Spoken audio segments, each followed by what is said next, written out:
Shabbat Shalom, friends. I can think of no better antidote to the litany of Kitavo. And it begins so promisingly at the beginning of the Parsha with the bringing of the first fruits and the celebration of Thanksgiving. But there is maybe no better remedy for the verses we heard today than to think about this evening and the ceremony of Slichot, which truly begins our High Holy Day season. This evening is one of music, one of sweetness, wonderful desserts, beautiful musicians. This evening in the social hall, a Havdalah, to light our candle and smell the spices and separate from the Shabbat to the week with as much loveliness as we can muster. And then the prayers of Slichot, which we have devised over a period of a few years of creativity and collaboration into a colorful, lovely sharing service of meditations and poetry and melody. I hope so much that you will join us for this evening in person, if you would like the desserts and to hear the music live. But for any part of it, beginning at 7 this evening, Havdalah at 7:15, our gorgeous professional musicians at 7:30, and on toward about 8:20 or so, we will begin our service of Slichot, sharing Please God with Beth Orr of Studio City remotely and with members of Am Tikva here in San Francisco. It's been a joy and pleasure to put that together. Please God, Cantor Rudy will be with us, and Rabbi Reuben and myself, and Cantor Andrew and Rabbi Chaim, and we are excited and warmed at the thought of sharing Slichot with you tonight.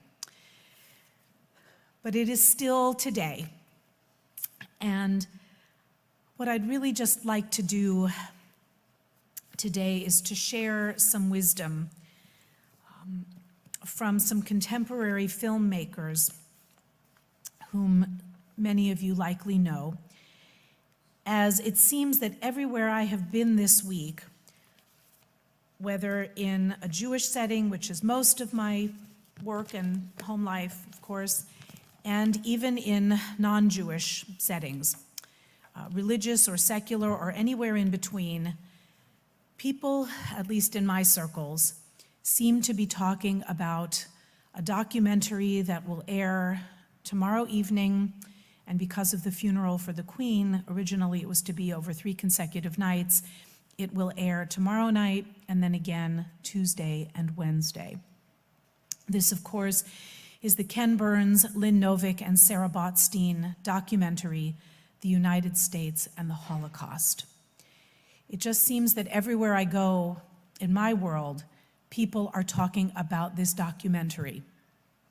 Ken Burns has said it will be and has been the most important work he will ever do.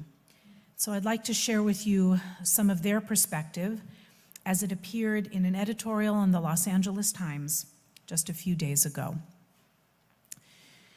It made me think in many ways of the warnings of this Parsha.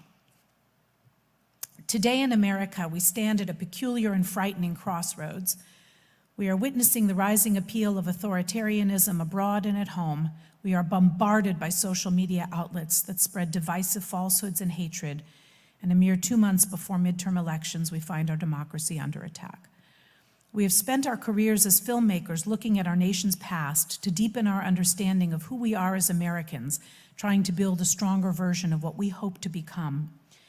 As a country, too many of us seem unwilling, even uninterested, in nurturing from the tangled roots of our past a better future. The battles we are fighting today are battles about whether, as a society, we choose honest understanding of the past over willful blindness. The historian Neil Irvin Painter told us, the filmmakers, in an interview, part of our national mythology is that we are a good people, we are a democracy, but that's not all there is to the story. I think if we are going to congratulate ourselves on our democracy, which I think we should, we also need to face up to the other side. In 6 years of research for a documentary about the U.S. and the Holocaust, we were not looking for parallels to the present, But now these dark moments in our history echo all too clearly. Our country faced a similar crisis in the lead up to World War II, a period marked by a swell of homegrown right-wing extremism, isolationism, xenophobia, and racism. These impulses reflected fundamental challenges with a society that had not yet resolved the contradictions of its own self-image. In the 1920s, desperate to restrict immigration to preserve the racial makeup of the country, Americans justified their intolerance by championing the burgeoning field of eugenics, which provided a rationale for limiting the ability of certain races, including Jews, to move to the U.S. The result was a series of restrictive quota laws that immediately slammed the door on waves of immigrants, even though previous waves had built America's greatness in prior decades. The same intolerance later established insurmountable obstacles for thousands of refugees seeking to flee to America from the Reich. In the 1930s, and this is so well documented now, but too many don't know it, as the Nazis were trying to force German Jews to emigrate through a program of physical terror and legal subjugation, Germans could look to the U.S. not as a countermodel, but as a societal prototype that embraced racism and exclusion. When Nazi jurists sought statutes on which to base their own anti-Semitic laws, they looked to the Jim Crow South. Race laws in our own United States revealed the hypocrisy of any American outrage against Germany and undermined our credibility against Nazism on the international stage. Some Americans, including mainstream and powerful figures, found kinship and belief with Nazi Germany. Henry Ford's widely read weekly newspaper, the Dearborn Independent, regularly printed anti-Semitic bile, including the tract known as the Protocols of the Elders of Zion, that espoused a false conspiracy theory. Father Charles Coughlin, a Catholic priest with the radio show reaching millions long before social media, advocated for fascist dictatorships. And the world-renowned aviator Charles Lindbergh, who lent his fame to the isolationist America First Committee, openly declared, Charles Lindbergh, "It is the European race we must preserve. Political progress will follow." The filmmakers go on to say that examining uncomfortable truths about American complicity does not settle a grand question like whether Americans of the last century were good or evil. It's really not the question. Instead, the doubt that can be resolved is, do Americans today have the courage to look at the mistakes of our own past for the sake of our improvement? Courage in this case includes our willingness to teach our entire history, to confront the difficult along with celebrating the positive, which I think, by the way, is very much what our Torah portions do, don't they? Confronting the difficult along with the positive. Courage means recognizing that there are so many people less fortunate at home and abroad who are not a threat to our existence, but people in search of something better for their families, whether that is security, safety, or economic opportunity. Historian Timothy Snyder said, if we're going to be a country in the future, then we have to have a view of our own history, which allows us to see what we were. And then we have to become something different if we're going to make it. I don't think, as Jewish people, that this is likely new to us. It's not comfortable to confront our own mistakes. And yet, actually, Jews do it all the time. We have such an honest history in this cabinet, don't we? We don't whitewash the sins of our ancestors, the transgressions of our kings and forefathers. We look at them, we read them, we don't cherry pick, even when, boy, would that be easy, especially on a day like today when the Torah portion falls as it does.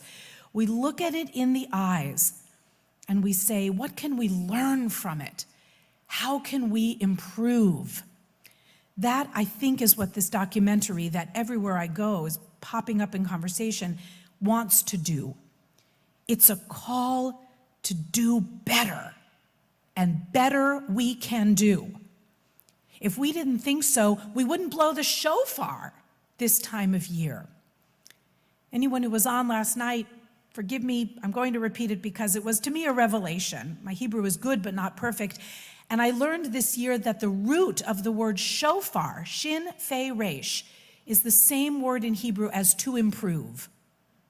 The shofar is a call to do better. And to state the obvious, if we were perfect, we wouldn't need to improve. The shofar, and this time of year, comes to say, let us do better. And in order to do better, we have to know what we need to improve. Whether you choose to watch this documentary or not, whether you hear the call of the shofar, how deep it penetrates, there is always room for improvement. Let's not despair from that. Let's grab that opportunity and run with it. We may have difficult incidents in our past that caused Moses to have to lay out the warnings that he did. Let that be. Let us acknowledge our faults and our places to improve with honesty and courage, a subject that's going to come up a lot in the next couple of weeks. Let us not be afraid of facing our faults.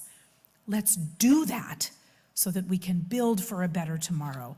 Let that sound of the shofar call us to the improvements that I know each of us and our world can make.